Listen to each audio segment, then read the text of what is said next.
Kenapa ini salah satu? Sebab senanglah aku dah jaga dia korang. Apa yang kau nak sebenarnya? Kenapa kau rasa aku?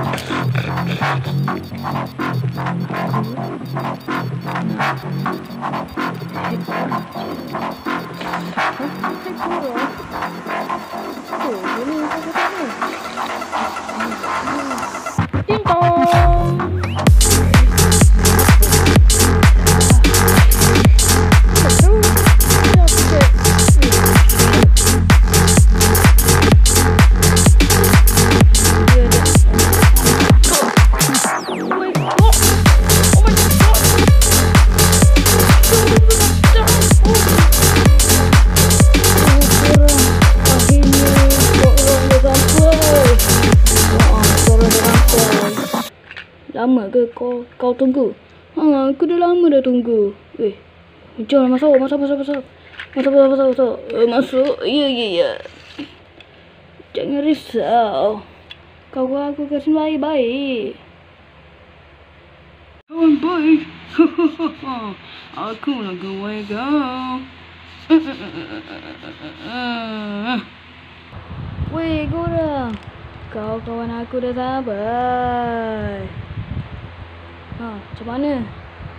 Oh my god, dia dah sampai. Macam mana? Handsome ke diorang? Adalah handsome sikit. Handsome sikit? Cakap je lah, handsome ke, tak handsome ke. Nantilah kita orang pergi lah. Tak apalah. Korang berdua, biar aku explore kat untuk korang. Jom. Kita orang tak diajak. Kat sini.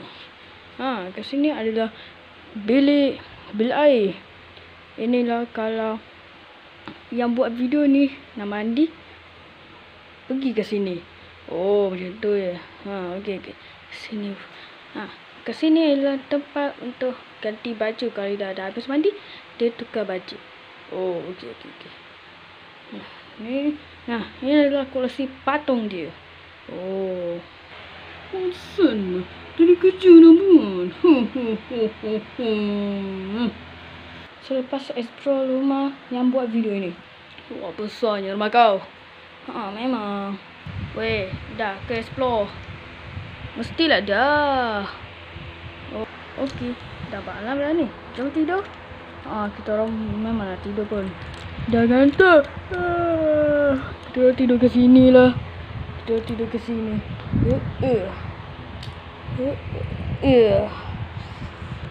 Aku pernah join sekali, boleh tak?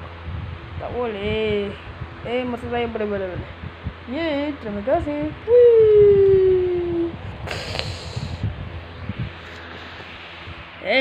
Dah lah. Jom kita tidur. Okey. Tidur time.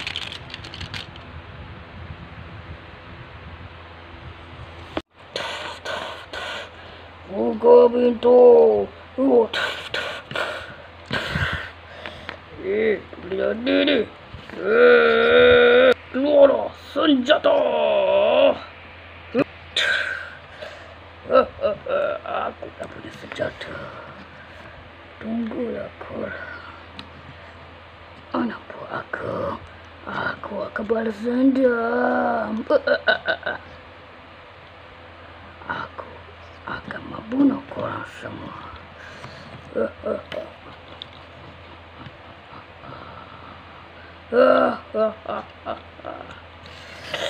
Jangan lupa like dan subscribe kalau tak aku tembak.